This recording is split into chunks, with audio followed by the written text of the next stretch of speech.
L'édile de la ville de Porto Novo face à la presse ce vendredi 11 mars 2022. Pour l'occasion, Chalmay Nyankoti, répondant aux questions des journalistes, a passé au pain fin les grandes actions de son conseil communal de juin 2020 à nos jours dans les domaines de l'éducation, de la santé, des services marchands, de la culture, de mobilisation des ressources, avant d'aborder le sujet majeur de la rencontre, le projet de construction de l'hôtel de ville de Porto Novo. Depuis 2010, Porto Novo tente de construire son hôtel de ville.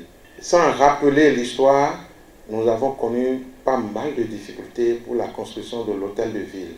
Mais à l'avènement de la 4e mandature, nous avons estimé que s'il y a un défi majeur qu'on doit relever, non seulement pour l'honneur du pays, mais surtout pour la fierté de toute Porto-Novienne et de tout Porto-Novien, c'est de donner à cette ville un hôtel de ville digne du nom qui puisse vraiment faire notre fierté. Forte de cette ambition, un plaidoyer a été engagé auprès du chef de l'État, Patrice Talon, suivi de plusieurs rencontres avec l'autorité qui s'est engagée résolument à soutenir l'initiative afin de donner à Porto Novo un hôtel de ville digne d'une capitale. Le président de la République, il a été très sensible à notre projet et notre engagement, à notre détermination. Il a estimé que la capitale d'un pays n'est pas une petite chose. La capitale d'un pays mérite tout ce qu'il lui faut comme attribut. Et que l'hôtel de ville de la capitale doit être digne de la capitale. Initialement prévu pour être construit soit à la place Bayol, soit à Agbokou, le nouvel hôtel de ville de Porto Novo sera érigé sur instruction du président Patrice Talon dans la zone administrative dans le 3e arrondissement. Fort de cela, il a pris la décision courageuse de nous libérer l'espace de l'actuel camp Bioguera, un espace qui fait environ 7 hectares. Vu qu'il y a déjà une église implantée, il a estimé que c'est nécessaire parce que nous ne rayonnons pas la foi, qu'il faut qu'on laisse un espace, un domaine pour l'église et que le reste soit dédié pour l'hôtel de ville et tout ce qui nous intéresse comme équipement marchand en lien avec la beauté qu'il souhaite pour l'hôtel de ville.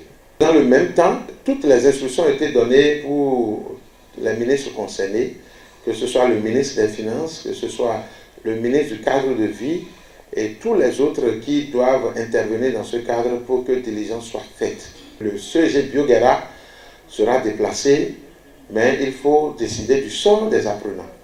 Et au regard de la proximité de ce CEG avec le lycée Béanzin, instruction nous a été donnée d'aller prospecter au niveau du lycée Béanzin et de voir ce qui est faisable pour absorber l'effectif. De notre déplacement, il a été constaté qu'il y a suffisamment de place pour absorber tout cet effectif. Et c'est le lieu de remercier tous ces acteurs, toutes ces personnes qui, d'une manière ou d'une autre, seront affectées par ce projet magnifique du chef de l'État, qui a souhaité que l'hôtel de ville soit dans un environnement qui serait plus attrayant avec la construction de la nouvelle Assemblée nationale, avec la rénovation du stade Charles de Gaulle et surtout avec la rénovation du lycée Béanzin désormais à cause de ce déplacement qui va se faire. Donc imaginez un peu à quoi va ressembler cet environnement dans lequel nous allons nous retrouver. À la suite de ces clarifications, Chalmay Nyankoti adresse des remerciements au président Patrice Talon. Toute notre gratitude, toute notre reconnaissance, les plus sincères, les plus profondes au chef de l'État pour sa grandeur d'esprit, pour cet amour pour la ville de Porto Novo. Il ne cesse de nous dire que qu'il va transformer Porto Novo. Nous le remercions et nous remercions tout son gouvernement et nous les implorons de continuer à accompagner Porto Novo dans son élan de développement.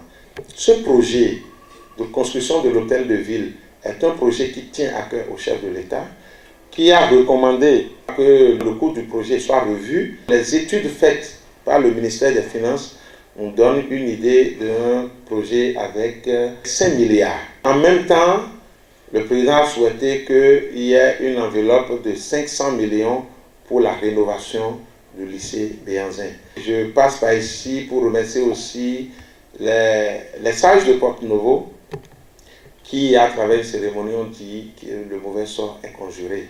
La construction de l'hôtel de ville sera suivie d'une construction de la cour des comptes et de la restauration du jardin des plantes et de la nature. Autant d'investissements majeurs qui vont redonner à Porto-Novo ses attributs de ville-capitale du Bénin. Et le maire Chalmaï Nyankoti appelle ses administrés à accompagner toutes ces réalisations à travers un comportement citoyen. Porto-Novo a besoin de toutes ses filles et de tous ses fils, sans distinction d'ethnie, sans distinction d'appartenance politique, ni d'appartenance religieuse, mais tous soucieux du développement de cette ville.